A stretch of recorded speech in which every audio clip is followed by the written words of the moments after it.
Every subcontractor knows this feeling. You won the job, you did the work, and somehow the cash is gone before the check ever shows up. Scott Peper, the CEO of Mobilization Funding, he built an entire company around that problem. And today we're getting into it. We're talking cash flow, knowing when to say no to a big job, and what it actually takes to grow without blowing yourself up in the process. Let's get into it. I got to ask, I know your background a little bit, but for the folks that don't, you spent a little bit of your years kind of in healthcare, but you got obsessed with construction, finance, and everything. What kind of changed your direction? Because I was going through, I saw the TED Talk and all this stuff, did our homework and everything. And it's not just like, hey, this is just like a side game that you're playing. Like you guys are all construction. And that's what I love about you guys. But how did that start in the first place? Because I know that there's a good story behind this. So, like every good story, a buddy of mine called me one day. His name is Kondo. And Kondo is not even his name. We call him Kondo because when he got out of college, he's like 3 or 4 years older than us. When we were all playing basketball and we were in New York City, he had graduated and he bought a condo in Hoboken. Okay. So we started calling him Kondo because like we were jealous he had his own place and we didn't. And we were still slumming it in like either college or some like crappy apartment. And he went and bought a condo in Hoboken looking at the city. So we teased him Kondo. Now, this is so long ago. This is before 9/11 because we were all playing basketball at the downtown athletic club, which was literally destroyed by the towers. And so Kondo, fast forward, this is how this actually is related. Because of what happened in 9/11, he ended up leaving New York City and moved to Beaufort, South Carolina. Where he met a couple other guys. And one of those gentlemen was in banking with SunTrust for a long time, but also had a construction related company called High Deck, which was think of like scaffolding that attaches to the building and like grows with the building. So you didn't have to like start at the bottom and go. Pretty cool. But going into the downturn, while construction was booming, he added a lot of inventory, bought a bunch of inventory, got it all over here, and then the downturn came. And so he ended up going bankrupt in that business. What happened though is 5 or 6 years later, as you're coming out of the downturn, you got the whole economy being stimulated by the government, stimulus, infrastructure projects. You have all these sureties who had just gotten smoked for payment and performance bonds during the downturn. They now want to write bonds again. And Keith's probably shaking his head if you remember, like now they're coming back in that there's no 10% deposit when you sign your contract anymore. That means there's no mobilization money you're getting. All of the restrictions from that banks had before are now even worse to give any access to capital, but you have this massive amount of contract work. So the sureties were kicking around, and these couple brokers in Beaufort were like, look, man, these sureties want to write a lot of bonds. But we have no working capital that these companies can be. They're the best construction companies, but they're just balance sheets are impaired. They don't have the working capital. We can't get them a bond. So if you guys would just create this loan program, we can protect you by using our funds control. Now, I don't know if you do a lot of bonded work or Keith, you're familiar with it, but what sureties decided to do is to further protect themselves. They would hire these funds control companies, and think of them just for it's third-party accounting. They collect the money from the project owner or the government or the state, and then they make sure this contractor submits all their lien releases and has everything before the contractor ever sees any money. And it's like, it slows things down to a crawl. Okay. Yeah. I know that now, but at the time they were like, look, our funds control is amazing. This is what they do. And on paper, it sounded great. So we decided we'd make this loan. Back to the phone call, Kondo calls me, and everything I just said to you, he says to me in about half the amount of words.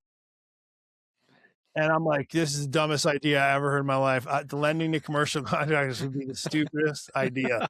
My dad was a commercial contractor. I know how hard the business is. I worked in around that business forever. I've had many, many conversations with my dad and all of his buddies. I'm like, it's not good. He's like, well, are you in? I'm like, yeah, of course, man. I don't want you guys to stumble on I don't want you guys to stumble on something that like turns out to be amazing and I'm missed out. So we made this $40,000 loan to an electrical contractor. And of course it worked because it's the first thing. Of course it worked perfectly fine. And it was great and everything was smooth. Yeah. And that's how I got into commercial Oh my contracting. God. Scott, that story arc is amazing. That's the dumbest idea. Yeah, we'll do it. 100% I did. Like, I'm not going to let you fools come up on something awesome and I missed out.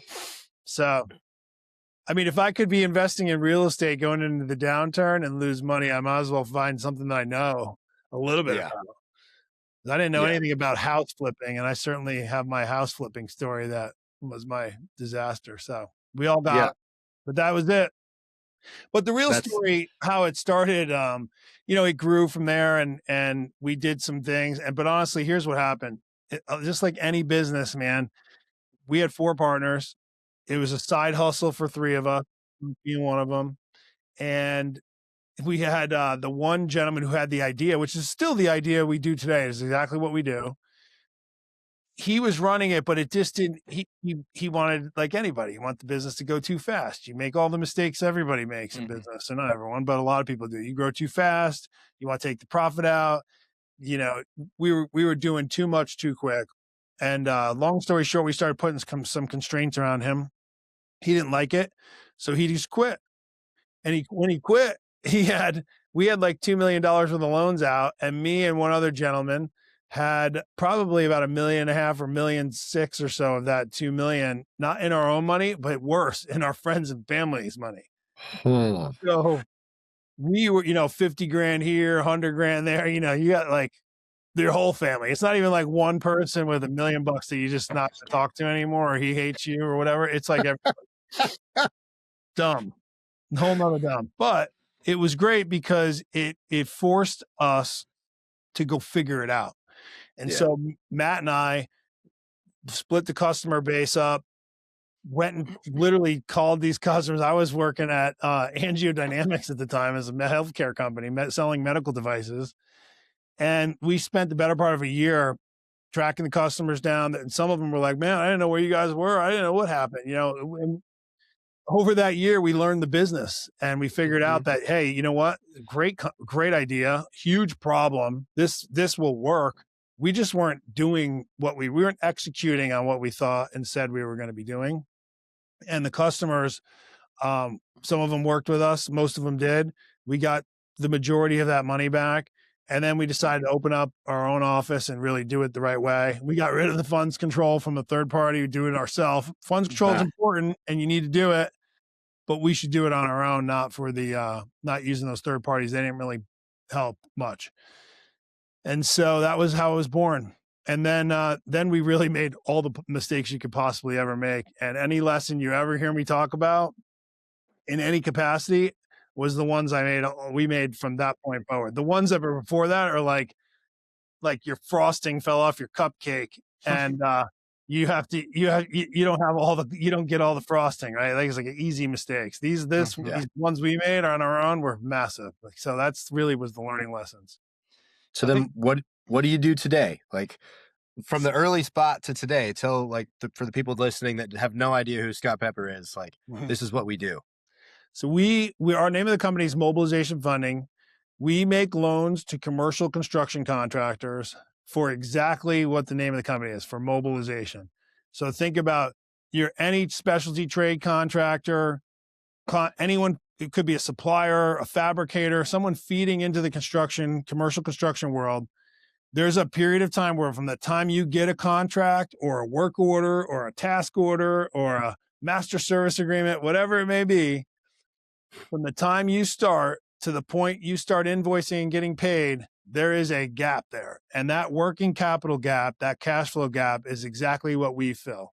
So think about being able to borrow some dollars for the execution of a project, to use it for materials, labor, equipment, and getting you from the point of the project where you start to the point where the project cash flows itself.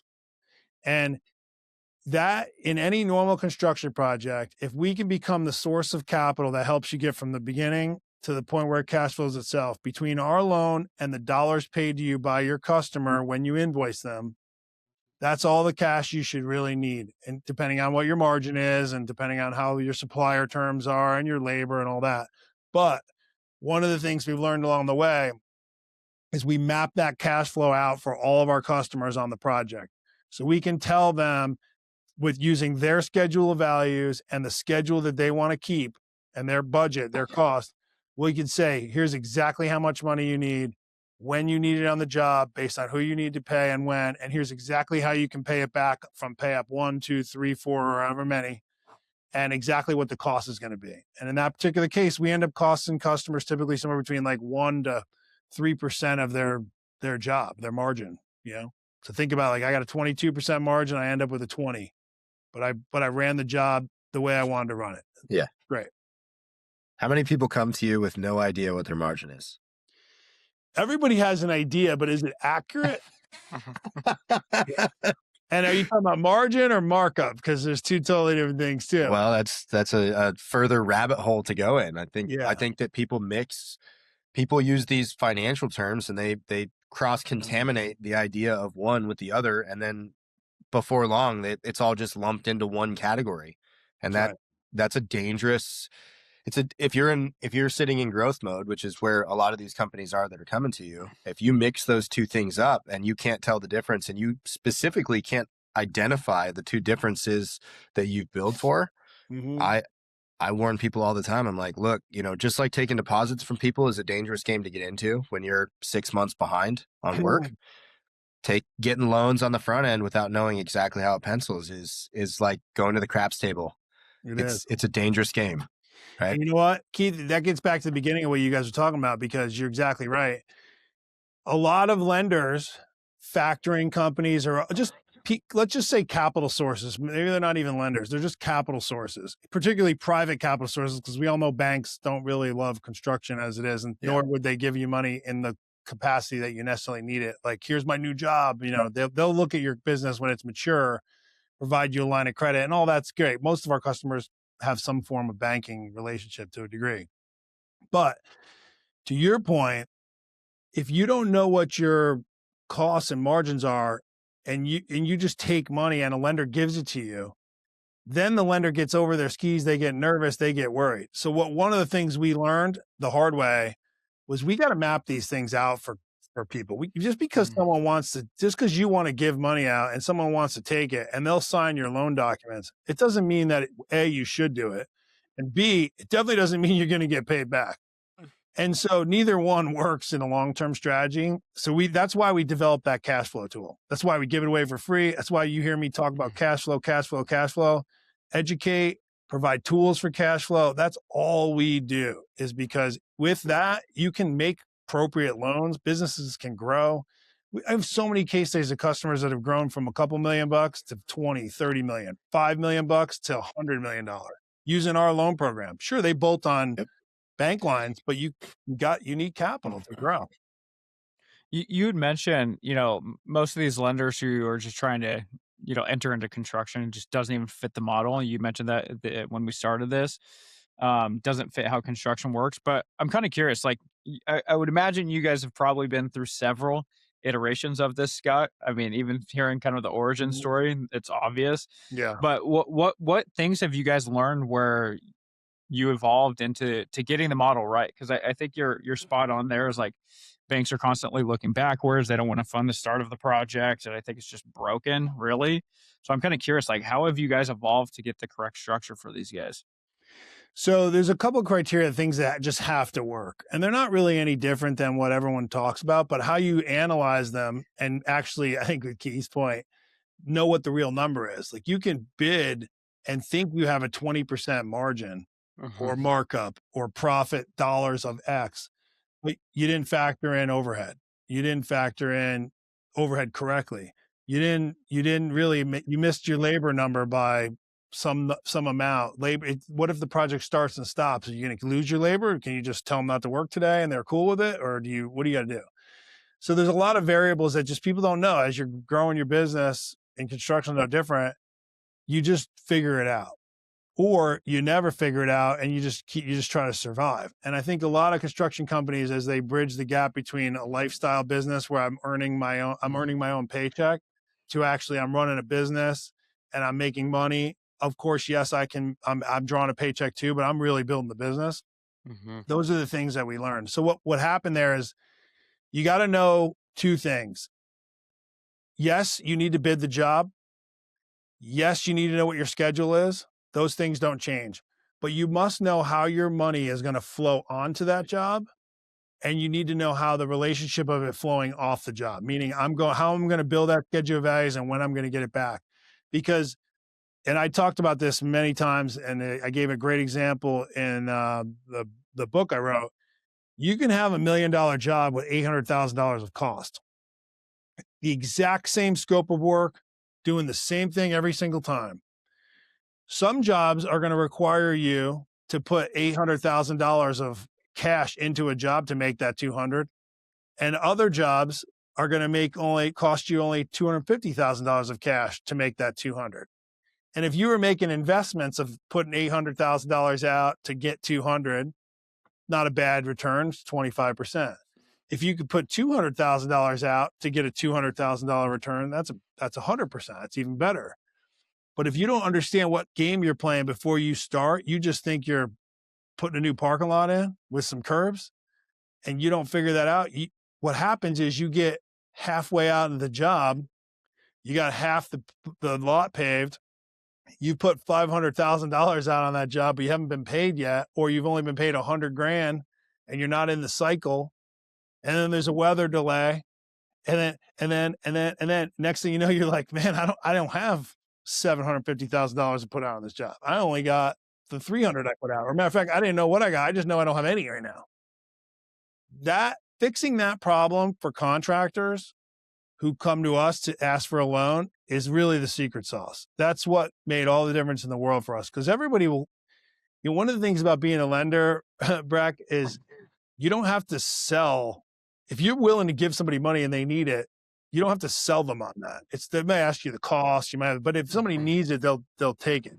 It doesn't mean you should give it to them. And so one of the differences that we realized is, if we can solve that problem for them up front with the cash flows, and we can show them that our loan program is not money, it's a tool for you to grow. It's a program.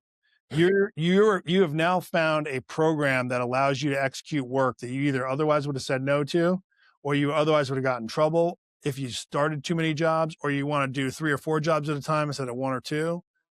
That's what we've put together in our loan program. So now when a customer comes to us, we can tell them, look, based on your schedule, based on the terms of your supplier, and based on how you're going to get paid by your customer, you need $300,000 to do that $1 million job. You got an 18% margin, not a 20% margin. I like how you brought that up. It's a tool or program, because I think there's a level of stigma and a perception around lending in general. And then you got the whole GC relationship too, where it feels like the specialty or the subcontractor, it feels like everything's just predatory to them, and like they don't have leverage or from any angle. But I like how you mentioned it's a tool and a program, because even my family, drywall subcontractor, like they were just cash folks. I mean, if you brought up this whole lending or debt or anything, it was like, not touching that. Yeah. Even like same with Keith's family too. Like he had talked about this off of the podcast and everything, but Keith can allude to this too. Like his family, he's second generation business owner, has kind of taken it over from the family and everything. I don't remember what revenue you guys are at, Keith, today, but this company has grown significantly. Yeah. And his family was definitely cut from the same cloth of like cash is king. Well, it is to a certain extent, yes. But also like just, stay away from lenders. And I think there is a stigma around it. There's a third. So yeah, like the somebody's idea behind loans and this idea that all of them are bad is kind of an antiquated piece of I don't know. It's like a broken belief system from the 70s, 80s, 90s, because it was so hard to get money, right? Like it was so unavailable in those times. This idea of other people's money bridging the gap between opportunity and success is what you do. Like it's funny that you say that. I was at a pre-con this morning with, it's for a school job. It's for, it's from the Malala River School District. It's crazy amount of money for a parking lot and some road work, but it's, $750,000. And they said, oh, hey, this is our timeline. This is when we need the invoices by. And in there, I said, it's interesting that you don't put a pay date on here. And he says, what? And I said, I'm just noticing like your pre-con agenda says our invoices need to be in by the 20th, but I think it's curious that you don't put a pay date. Like you want something from your subs, but you don't promise something back. And I was just quiet. Like you could hear a pin drop in that room. And he said, so what are you asking? I said, well, the last 2 times it's been nearly 6 months before we got paid. So is that normal for your construction company, or is that, where are we at? Yeah. Whose problem is this? I know whose problem is, but whose fault is it? Yeah. Well, and he looks at me and he kind of looks around and he said, well, what other and I said, we were on this project over here and it was this. And 2 of the people in the room, the pre-con, were on that project, and they looked and they like, heads went down and they knew exactly what I was talking about. I said, so just to be clear, before we enter into another Hiroshima type of cash flow situation here, what can I expect from you guys on payment of the invoices that are turned in on the 20th? Please help me understand what you left off of this agenda. And I think that like you guys solved that problem, but if you're new in business, you don't know to ask that question. No, you don't know. Yeah, and the reality is that might be a $750,000 parking lot, but you know what? If you're going to get paid in 6 months, it's $1.5 million parking lot. Yes. So yes. How fast do you want to pay me? Because I can float $750,000, but it's going to have more risk, which you have to pay for, and it's going to come at a cost that I'm going to have to borrow, which you're also going to have to pay for. Yes, these are all pieces, and I think what happens in, well, let's use what's happening today, right? It's $5, $6, $7, $8 diesel and gas prices everywhere across the country, right? So you bid this thing. Let's say you bid this in December when everything was stable and there were not places in the Middle East that were throwing rockets and bombs at each other. There was stability in the liquidity, the petroleum market. Well, now everybody uses it, whether you know it or not. I happen to be in a petroleum-based business. I'm a paver. So it's affected me. I'm on the phone constantly about this. But if you don't have enough margin to swallow up some of it and things in your contracts to protect you, you're out of business and you don't even know it yet. Right. That's right. But to go back to what you're solving, I think it's interesting. When did this idea of loaning on a mobilization show up? Because I've only heard, I've been in business with my dad for full-time for 23 years, 24 years. I'm going to take a wild stab. I never heard about anything like this until the last 10 years. Yeah. Before that, it was go get a line of credit, go refinance your house, go pull money out, do what you did and borrow money from friends and family. And outside of that, there was no option. Like the people who had money could go, exercise this opportunity, but the people who didn't were basically out of luck. That's right. Yeah. So we started that phone call came in 2013 from Condo. And we incorporated in 2014. And that year that I told you guys about like chasing stuff down, figuring it out, that was really kind of going into 2015. We opened an office in 2015, and like mid 2015, we started making mistakes towards the end of that year, beginning of 16. We absorbed those and learned a bunch over the next 16 to 2016, 2017. Almost died probably 3 or 4 times. Yeah. And then we finally sort of figured it out, which was the middle of 2018. So literally almost 5.5 years in. And I say figured it out because we got a line of credit with the bank. We had about a good solid 7 months to a year of history where we kind of made some good loans. We sort of figured out. We still had, by the way, at that point, we still hadn't even incorporated this cash flow piece I was telling you guys about. We hadn't even figured that out yet. That wasn't until like 2019, and we were kind of moving. And then, of course, we all know what happened, COVID. Yeah. Yeah. So we wound that like nothing was going on. So with the portfolio that was at one point 100% its size was now 20% its size. And we just like everybody else, we sort of like, put people on pause. We just didn't know nobody knew what was going on. Nobody was doing projects either. And then all of a sudden you started seeing what was going on pretty quickly.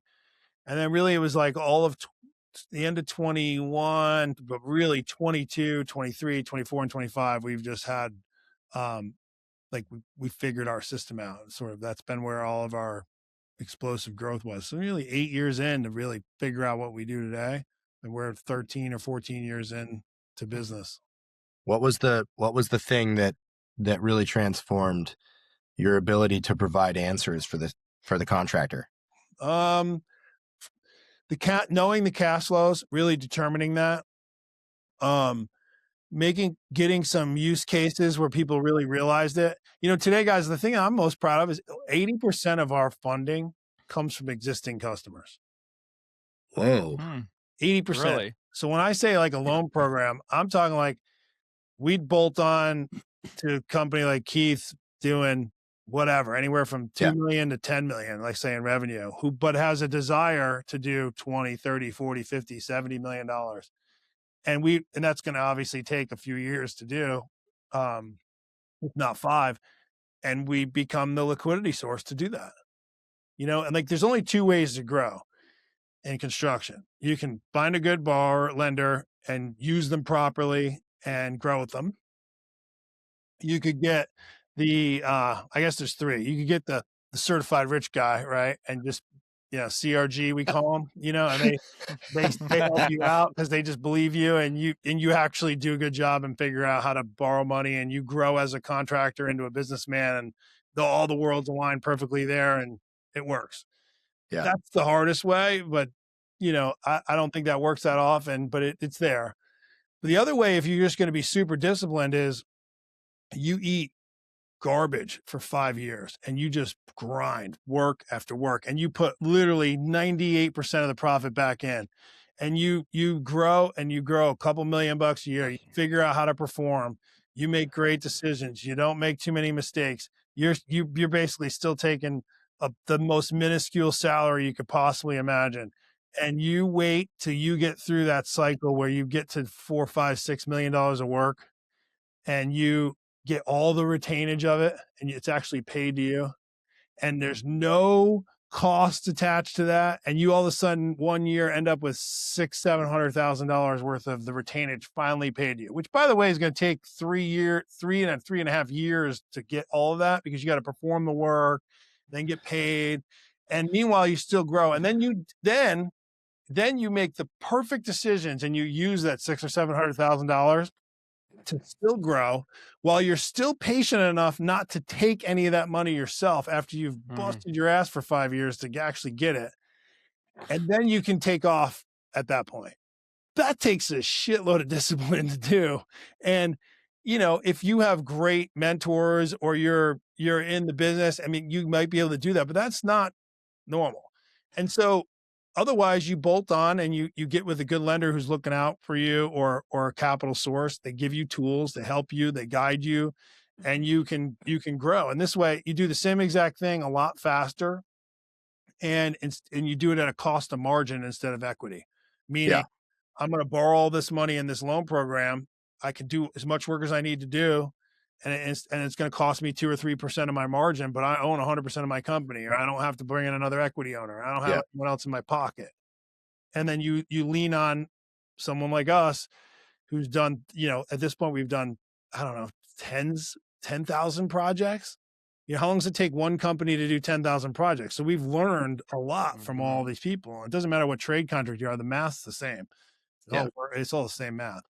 So we help. We just help. And so that was the real secret, Brack. By figuring this out, and getting all those reps, we know the program works. And if you have the right margins, and we can help people right out of the gate. Like, hey man, you got to get your supplier to push to 60.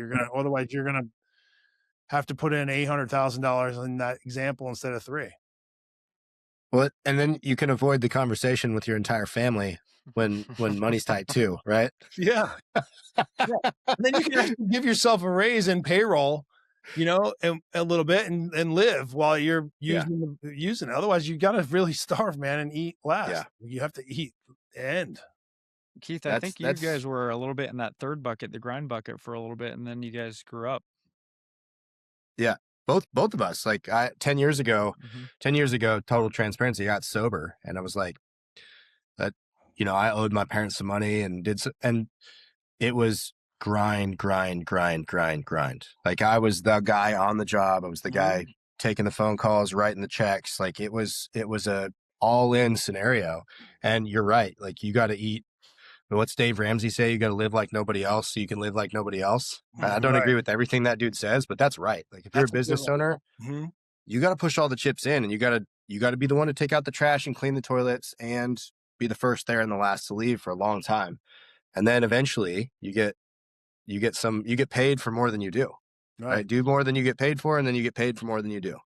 And you know what you have to do at that point, which is even the hardest thing to do after you've been doing that?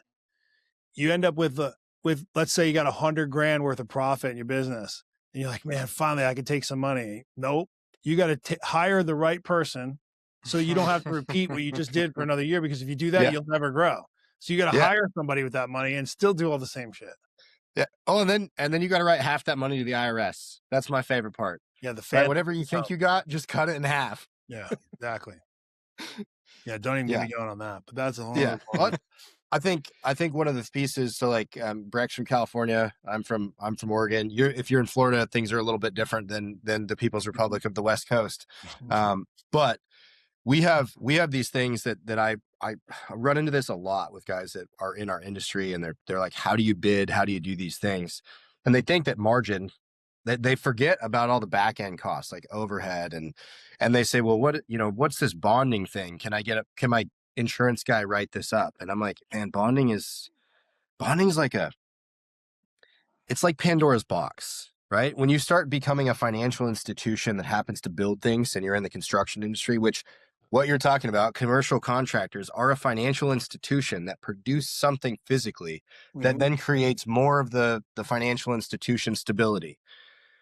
You have to go from being a guy who can swing a hammer, put on bags, read a set of plans, to someone who manages people, who manages bankers, who understands financial statements. And the bridge to get there is so complicated, and the tuition is so high, right? And that's what, like, I think it's interesting.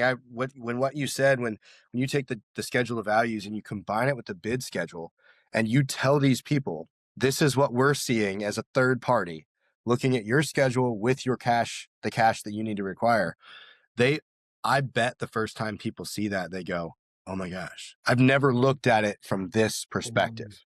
They always wait till the crisis occurs and say, Scott, can you help me out I need $100,000 today. Yep.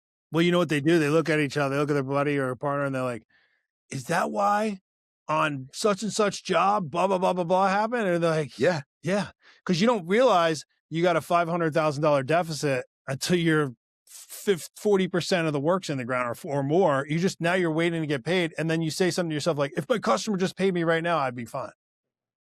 Yeah. It doesn't work. You knew they weren't going to do that already. So that's how it happened. It's not like up front. It's not like all of a sudden you feel it up front. You get out and you get going. Great. It's the delays. And it's not only the delays in payment. It's how does your supplier terms line up with when you're paid? Even the simple stuff like, did you order your material? I have 30-day terms and I get paid in 30 days. Okay, cool. Did you order the material on the 5th of the month? Because you're going to have to float 25 days. Yeah. You only bill at the end of the month, right? So So like little things that you just don't realize. Like, I'll give you another example. We started out doing those cash flows. They were monthly cash flows. That don't work for the reason I just mentioned. It has to be weekly. You got to know what you're doing weekly. It's a weekly cash flow on a construction project because a lot changes in a week. So, the biggest thing I would tell construction folks that are trying to grow and scale, the most important thing, and one of the things we realize, and like who we can help and who we can't, a construction company has to know that whatever the product or service they're delivering is, they have to know how to deliver that product or service at the performance level that they want and want to maintain consistently. And once they can do that, that reduces the only real barrier for them to grow then is cash. And as long as you can reduce it to cash, we can help them. But if you don't really know what you're doing, I'll give you an example. You're doing, let's stick with Keith's company. You're doing parking lots and curbs that are for, 10,000 spaces. Okay. Yep. And then you bid, concrete and paving for the city, who's now going to do some roads and curbs and gutters. You're like, dude, I know how to do that shit. You're fine. That's great. But you don't realize, like, A little different when traffic's there. A little different when cars are driving by. It's not the same as when it's summertime and there's nobody in the parking lot and you have the whole school parking lot to yourself. You know, and all of a sudden it takes you 3 times as long. And what does that mean? Your man hour bid was jacked, and it is jacked fast. So now you're losing money, right? So like, and yes, you're still doing concrete and paving and sidewalk, right? But it's not at the same cost. So do you know how to do that, or do you just stick to the parking lots, or do you now learn and now I got 2 areas, I know how to bid both? That's the stuff that we can really help with. But you have to know that you can perform it. And once you know you can perform it and the cost to perform it for you, whatever that may be, not what the rest of your competition does, but your cost with your overhead and your delivery, then it's all about growth. You just bid jobs to get that fit your criteria. And if you need, then it's just reduced to cash. Yeah. I will tell you that I've got a horror story from one of the big box stores, and I won't mention it, but it was during that recession from 2013-ish, right? Because people think it was 2009, but in the construction industry, it lagged a couple years. It was 2012, 2013 that it was hard. And we paved a big box store, and it was so long before we got paid that all of the margin was gone. Like there was no money left because it took that much money to carry it. And that was a big learning experience for me. Like it didn't matter. Like the number at the top doesn't matter. And you said something a minute ago that really triggered it really triggered an aha moment that I think people should hear. You said cash is the biggest barrier to growth, right? Like you have to go, if you're inside of a business, whether it's paving, painting, or drywall or whatever, the moment you have to stop being the guy who performs the work and become a businessman is when things like this come up. And it only comes up in the case of crisis. That's right. That's the only time this ever bubbles up. And I think that's the pressure cooker that we watch the industry, and either you pass or fail one way or the other. And that's why people that's why people leave the industry, is they don't have the resources to bridge showing up. Because you're right. What people don't tell you is they read what I read in that pre-con, bill on the 20th and then we get you paid. No, but there's stipulations. Like in the public side, if I'm not 50% of the way through the project, I don't get any mobilization money. Not one red cent in Oregon. That's the rules. Yep. So you got to put your money in the right category to be able to get it and keep cash flow going and keep your doors open. But if you're not a detail oriented person, and I'm going to make a broad generalization, construction guys just in general are not good at reading the fine print. Yeah. Like we're just not detail guys. Like Breck's got a whole different group of people working technology, and they're detail people, right? Like the wrong point or dot or 1 or 0 changes the entire outcome. We, because of where we're at, work with people that the details are not as important. And because of that, we find ourselves into some absolutely hellacious situations that at the onset, because we're eternal optimists, we say, Scott, this is a great job. We're going to make so much money and it's going to be so awesome. And then we send the schedule and the schedule of values, and you go, yeah, you're going to be like 700,000 upside down for many, many moons. Are you aware of this? Yep. What's that going to cost? What's your source of capital for that? Yeah. Did you know?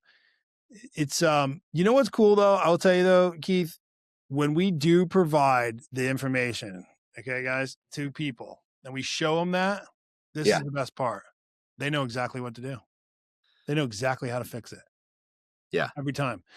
I sat in boardrooms with the best degrees in finance people in med device, big companies. I was at Stryker and Angie Dynamics. They would come up, they would have no clue what to do if that spreadsheet didn't work. They'd have ideas. Sometimes they'd be okay. Sometimes they wouldn't. And I'm not saying everybody's dumb. I'm just saying you don't know what to do. You show a contractor their project for something they're typically know how to do, and you show them that it's upside down 500,000 and point out that it's the supply, it's the material payment that you're paying. They'll say something to you like, "Oh, dude, I was only using that guy because it was like 7% less cost. But I can go to my other guy. He'll pay a little more, but he'll let me pay when paid. He'll let me pay it. He'll give me 50 days instead of 30. Okay, problem solved. Well, guess what? You only need 250 grand now. You don't need 600 because your material bill is 350 and you've got that covered now. You can pay that as you're paid. Okay, cool. Now they're done. Or here's the problem, man. You got your laborers. You're not getting quick enough into the schedule. And they're like, yeah, well, I'm only starting with one crew because I got to get into the cycle. And I'm like, what do you mean get in the cycle? I got to get in the payment cycle. I'm like, well, if you could do the job the most efficient way you want to do it, how would you do it? He goes, oh, I put 3 crews on there and have 2 crews doing this and 1 crew following behind them and finish it. I said, well, go ahead and let's model it that way. You got the, So we model it by putting 3 crews out there, and they do the job in 8 weeks less time, and all of a sudden the job's more profitable. Yeah, but you got to put more money out front, but that's what the loan program's for. Yeah. It's mind blowing because you take all these constrictions that are normal to a contractor and you just kind of learn to get, roll with the punches. And a guy like you comes along with these opportunities to bridge these gaps and people to say, if you could do this how you wanted to, what would it look like? That question never comes up. Like never once has Breck's family walked in. They go, you have the whole place all to yourself. Go ahead and do it as fast as you can. Usually it's like, hey, the plumbers are here. The electricians are here. All these guys are working on top of each other. But if it was perfect, what would it look like? Right. That's this. I think one of the things that I'm hearing you say is like, you're taking the lid off the opportunities, right? All these objections, your job is to say, what if we raised the lid? What if we took the ceiling from 7 and we put it at 10? And what would that do for your profitability? Because there's only a couple ways, like you said, that you can make money: production rate, or if you can somehow find the CRG, or like, you got to figure out how to get there. Production rate's one of the few that you can control as a contractor. You're not going to ever probably be able to control the supply. You're never going to be able to control the demand. Right. But production rate is the one thing that you can bridge. And I think that's an interesting piece to the cash flow idea that people miss, because that's where we make our money. Our value proposition to almost all of our clients is speed. That's right. Because if you make a mistake, the only way you can make up for it is if you move fast enough to recover from whatever the mistake was, financial, whatever it is. Yeah. And that's been the biggest piece as I've learned to not, because for the first 5 years after I got sober, we didn't borrow money. Like we didn't borrow. My dad was like, no, we're against borrowing. It's I don't believe in it. I'm like, that's weird. Why don't you believe in it?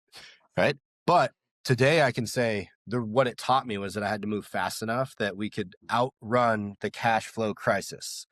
There's not a lot of industries in which you can do that. That's right. Right. We caught the wave. I'm not a genius by any means. I caught a wave after the recession that happened of the upswing in 2015, 16, 17. I caught a wave up that made me look better and more capable than I actually am. Right. Today, I will be able to tell you that in 2004, 5, 6, and 7, I thought I was like Midas. The whole ocean was rising, and you thought you were the only one. Yeah. Well, I thought that everything I touched was gold. And I can tell you today that like the wisdom between the two situations is that I understood looking back that 6, 7, and 8 were a very different market than 15, 16, 17, 18. But I knew what to do with the circumstances then, because just like you said, I'd made a ton of mistakes at 23, 24, 25 years old that I did not make fast forward 10 years. And you were smart enough to learn them. Yeah. Well, to recognize them. I'm like touching the hot stove. I did twice. Like it wasn't just a one-time deal. I'm not that smart, but like I can recognize the symptoms and the conditions in which these crises now come up. And I think this is we're in a paving industry. So our pass fail for a good year is if we can stay out of the line of credit over the winter. Yeah, right? There you go. That's a good metric. That's like hey, if you took all of the financials away, how would you tell if the business had a good year last year? Well, show me their line of credit, like the end of the first quarter. I'll tell you how last year was based on the one thing that happens that one moment. Yeah. And it's interesting because that's one of those things that my dad never had a line of credit. He was like, well, we'll just figure it out. Let's pay everything off so that we don't have any bills. And then but I'm like, but we don't have any cash either. What do we do? Yeah. Right. But we've learned over time that we can't use our money to do that. Yeah. And your banker and your surety will love you because the money that you have sitting in your business is incredible. But your lifestyle says that you're just an employee with a tax ID. That's right. Right? Because how do you get the money out of your business? You have to use it. You have to take it. And at some point, you're going to borrow either way. And that's the piece that You're right. Rocket fuel is when you start learning how to use other people's money. Yeah. Because you can't go from 2 to 5 or 5 to 10 with your money in the timeline that you need to make your business set out on its own and stand on its own 2 feet. Yeah. And then that allows you to take advantage of the seasons of construction, the 4 or 5 years when things are going well. Like we had a contractor that's in Breck's business. They did framing and drywall and finishing, which, as we all know, finishing the drywall is way different than hanging it, right? I got a story for that one. I learned that the hard way. I thought it was the same thing. Oh, no. Two different trades at that framing point. and drywall is a piece of cake, man. It's the finisher that's got the risk. Oh, well, God. You know, the guys that were doing it together, I said, man, what could make your job, what could make this easier for you? Well, he goes, look, if I could have a finisher come right behind my guys, that would be amazing. But you know, it's too costly. We can't do enough. We got to do all of it. And then we go back and the same guys were the ones, which is pretty odd. You usually don't have finishers and hanger and drywalls, but it was a similar crew. And I said, well, what if you could have them, you know, staged a couple of days behind the others? He's like, well, dude, I can clean house if I did that. Plus he goes, you know, what would be the best part about that? This is just a dream, but I know how it's going to be if we hang it. It's the problem is when I leave it in there for a couple of weeks, you never know what shapes it's going to be in by the time my finisher comes in. But if he's coming like 1 or 2 days behind us, having just hung it, you know, the electrician and the other guys haven't got in there and banged the room up yet.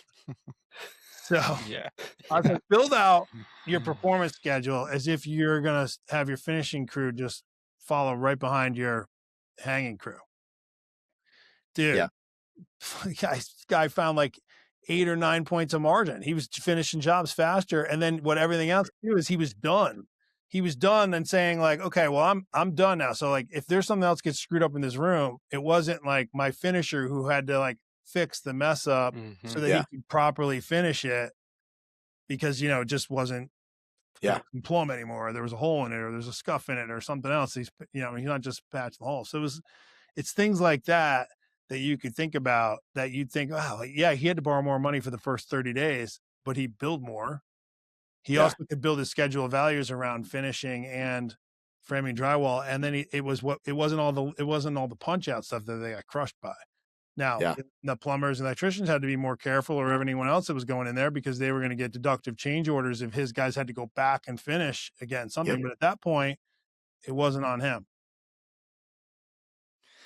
I want you guys to both chime in on something. I'm balancing like 2 to 3 thoughts right now. And it's kind of built off of a conversation I had earlier this week from a subcontractor that was really, really excited about a project that he definitely knew he was bidding outside of his ballpark. Now, if you were to listen to this podcast, you'd be all excited about you guys talking about the rocket fuel and everything. And then the other thought that I have is, Scott, I think I'm paraphrasing you here, but you've also mentioned something along the lines of the best contractors are the ones that are disciplined enough to say no to that $10 million job that just is not right for them right now. Mm-hmm. So when you balance those things, you know, this idea of the rocket fuel that we're talking about today, that contractor that definitely knows he's bidding out of his ballpark for the excitement of landing that big job. And then the rocket fuel, like, what would you say to them? Because that contractor that wants to grow into that next phase, like, they're hungry for that revenue. They're going to do everything to develop that muscle. And sometimes it takes that one big job to put you on a whole different playing field that's next for your business. Like, how would you talk to that contractor that is, and even me too, but both of you, like, chime in on this. How do you balance those thoughts and those 3 components? You want to go first, Keith? No, you go. Like, so when you say that, the example that comes to my mind is you got a contractor's been doing somewhere between $3-4 million a year. Now they've done 5, they've done 6, 7. They're getting into those $2-3 million jobs, and all of a sudden they have a chance to do a $10 million job. Right?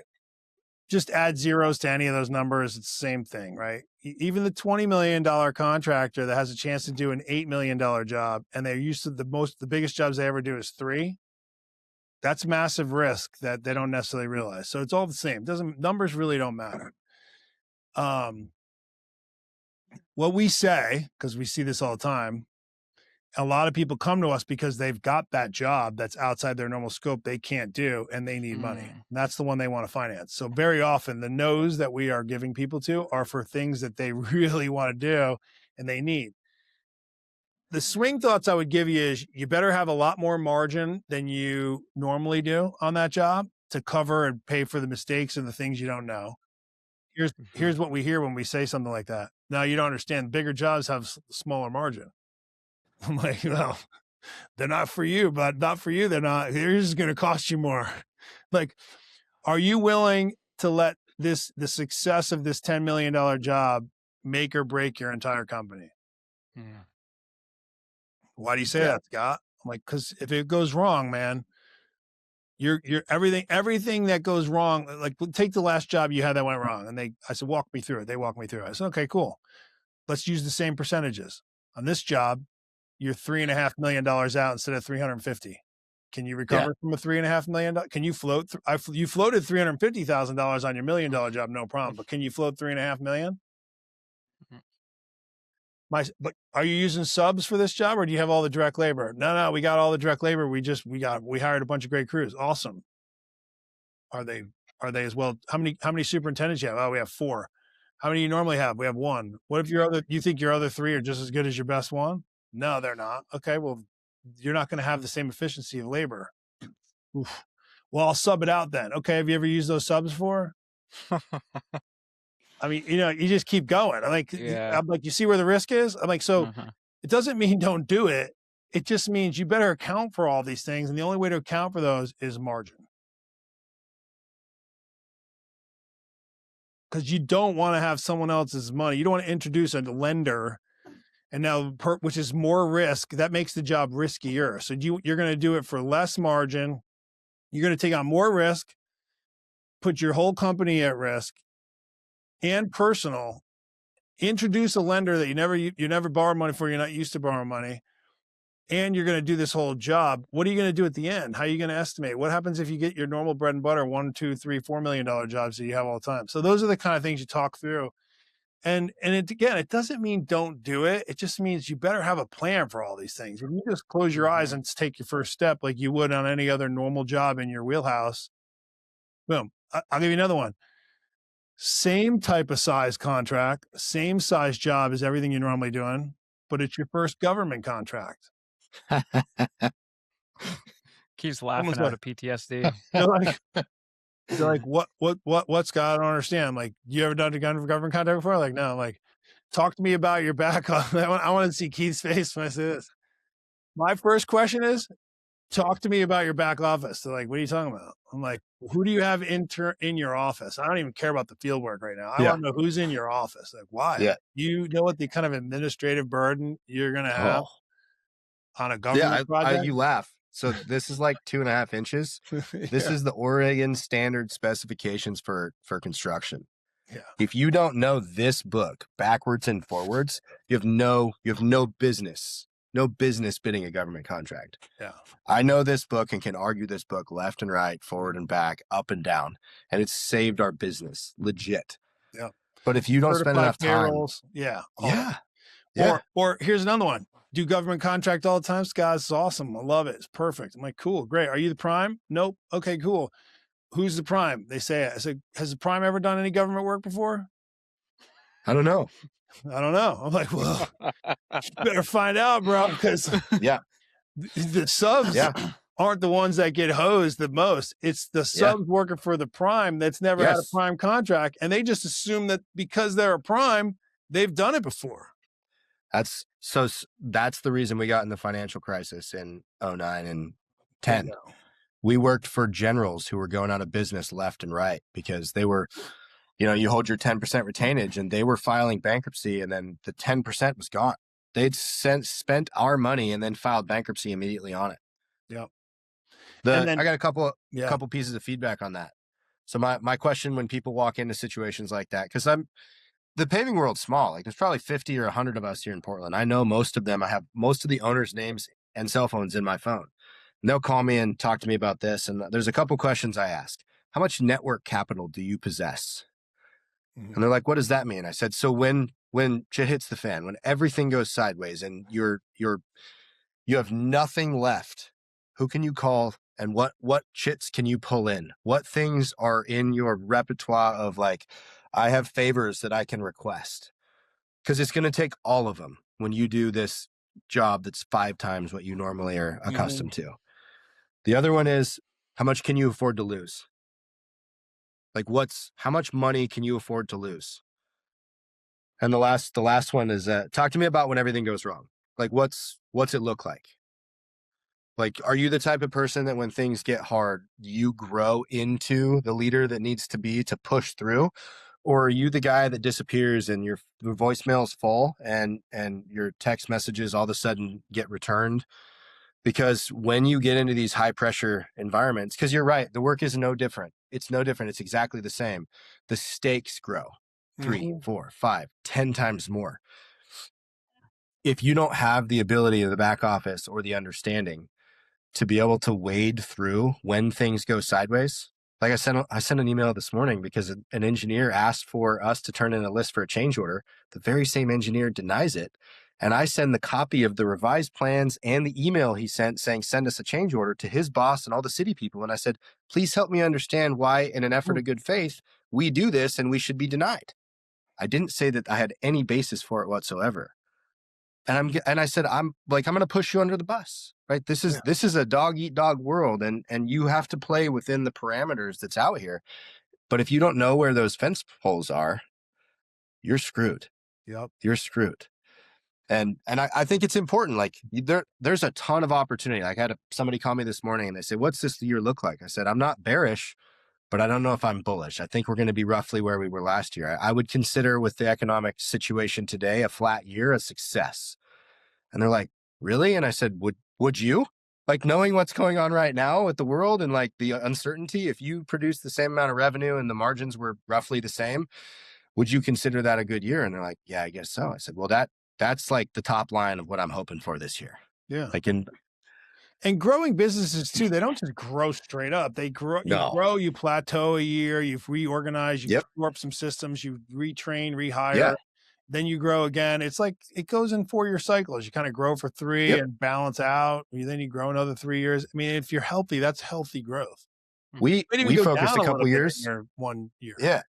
We focused a couple years ago. Like we had plenty of revenue. We're doing 8 figures, 20 million plus. And I said, I think we need to focus on that bottom percentage. If we can pick up 1, 2, 3 points in the bottom number and we don't have to sell anymore, like let's clean up the inconsistencies and the inefficiencies and let's go after that. 2 reasons. One, when we give our financials to a guy like you say, wow, this is a really healthy organization. They have their shit together. Mm-hmm. Yeah, this is not a risky move for us. Let's go ahead and get in the boat with them. And the other one is, if we can pick up that with no more effort from the sales side, you now have done more with as the same amount or maybe even less people, right? And that's where becoming a healthy and mature business really develops, is when you can do the same or more and make equal to or possibly more with the same amount of effort. Yep. And if you're in construction and you're a CEO, you're an executive, you're a founder, or some combination of all three, and you're doing 5 million or more, and someone asks you, what do you do? And you start explaining the trade that you're in, that's not your job anymore, man. Your job is a business owner. I manage people. I'm putting new processes together. I'm managing relationships. I mean, culture, I'm implementing. Yeah. That's your new job. The business is in the job of paving, for example. But your job is no longer that job. And as soon as you realize that, all this other stuff that we've been talking about for the last hour starts to make a lot more sense. Yeah. Then I run a financial institution. That's what I tell people. I run a financial institution that does asphalt. Yeah. And then if I'm with people that I'm playing golf with or something, I run a reverse adult daycare. Right. I pay people to hang out here and everyone's special. Yeah. A reverse adult daycare where I pay those people to show up as opposed to them paying me. I love that. That's great. Scott, I want to round this out a little bit. You've been watching this stuff for the last decade or a little bit more. Mm-hmm. What are some of the most common patterns that you see where you guys can help? Like if somebody is really excited about this podcast, it's a owner, CEO, executive, whatever, running a specialty contracting organization. What are some of the most common things and where you guys can truly help? Well, first and foremost, whether you're a customer or not, we have so much education and tools that you could use and learn from us on our YouTube channel, on our website. Just even the cash flow tool alone, which is the same exact cash flow tool that we build, we've been talking about, that we build for everyone. It's literally free and it's on our site. Not only that, but a lot of folks will say, oh my gosh, they spreadsheet geeks, they know what they're doing. Nope. We've created that tool so that, yes, it's a spreadsheet, but when you're filling it out on our website, you're answering questions that are directly on your bid sheet and are directly in the schedule. That's all you're doing. You're answering questions that you know the answer to. Some of them are even going to drop down on a menu. Other ones you just type in. And then it gives you the spreadsheet and tells you with simplicity, red and green, where your cash flow gaps are and how much. Then we will walk through that with you. One of our cash flow experts will walk through it with you for free. You do not even have to be a customer. So that's the greatest version of help we can possibly provide. Forget that part. Now, if you were looking to grow your business and you're like, okay, I'm also looking to borrow money, or I need to borrow money and I want to do it, where we can add a ton of value aside from what I just mentioned, building that out, then putting the loan into it, all of the things we've talked about today, we're going to be able to underwrite all those jobs for you. We know when jobs are financed properly. We know if the job's financed by your prime. We know if your prime's worked on jobs before or not. We know if it's government contract, the things you need to know. We know that if you're going to sneak out into a certain area and you want to start using union labor, or worse, you don't know you need to use union labor, we're going to tell you that. We're going to get in front of things that you don't even know exist, just because we're underwriting the job the same way. We're literally aligned to you. Like, your success is going to be our success. That's a huge value. And then the second thing is we're going to show you how to build efficiencies into your job by using the money correctly. And I personally think we'll help you grow a lot faster, but we're also going to help you avoid the mistakes, because we don't want to if you make a mistake, we're going to be in the mistake with you, and we're not trying to make mistakes. So we're using the same information we've built over the amount of reps we've taken. It's just a lot. We've just done so many different jobs with contractors at this point, because that we just know and seen them and we lived through them. So we can point them out to you ahead of time. And we know what to look for. That's really where we add the most value, I think. We're giving you a loan program to grow, but also all the education, and also growing in a pattern and picking jobs that you can execute and do well, and actually the way you want to end up with the result. We can help. We increase the chances of you being able to get to that result. And you guys have a whole podcast too, Scott. We do. The Mobilization Mindset is what it's called. And we talk all about construction, banking, surety, insurance, accounting, anything that's going on in the world of construction that you would want to know or need to know. We try to find folks that are on there that can be guests and provide information and tell, like, anything that you could possibly imagine. Some great resources. Yeah, there's a ton of content over there. Scott and his team are an incredible resource, and I would encourage anybody, if you're a customer of ours or just a super fan of the podcast, check out their content. And I think it's really helpful to learn a little bit more about all things cash flow. I'm really excited to go on your podcast soon, Scott, and we're going to talk everything about what you were alluding to, the super fun government work, maybe landing some of those jobs that are a little bit, going to be leaning into the administrative overload that we help with. So I'm excited to nerd out, and now it's time for you to grill me, and after we've grilled you today on the podcast. I'm looking forward to it.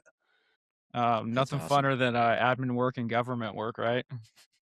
I mean, it's very lucrative and you can do great in it. It is. You just got to know what game you're playing. That's all. Yep, exactly. Yep. Scott, before we let you off the hook, where can people find and connect with you? Where's the best place? Best place is mobilizationfunding.com. Our YouTube channel, which has our podcast on it, as well as any other video information we've ever had. That's on the YouTube channel, which is Mobilization Funding. And then also you can get the Mobilization Mindset podcast, not only on the YouTube channel, but you can get on anywhere you like your podcast. Absolutely. Awesome. And sign up and subscribe for our newsletter. I put out a newsletter once every 2 weeks on all different kinds of topics in construction. You can also stay connected with us there. Podcast episodes, upcoming things to know, all that's there too. You can get that right. You can sign up on that right on the website. Scott's got a book too, so we'll plug it in the description link if anybody wants to check it out. Yeah, Scott, thanks for coming on. on. I'll give you a sneak preview. This book number 2 is coming out at the end of this year. Myself and okay, the LinkedIn folks. You can see me on LinkedIn as well as a lot of our team. But for those of you that know Herb Sargent, he and I wrote. Oh yeah, we had him on our podcast. Herb is awesome. It's really, really good, man. I've read it now twice, and we should be getting this thing published. It's really good. All about construction, how to avoid problems, problems you get into, how you get out of them. I mean, it's awesome. I'd be really excited if this is an audiobook too. Are you going to read it to us, Scott? I am actually. I'm going to read it. Let's go. I am going to do that. That's One of the awesome. things we're going to do before we launch it is I'm going to read the first 2 chapters, and I'm going to let anybody they want can download those first 2 chapters for free. Already ahead of the curve. I love it, man. Herb is great. Herb is great. Yeah. He's a legend. He's funny, man. There's some good stories in there. Good ones. Scott, thanks for coming on with us.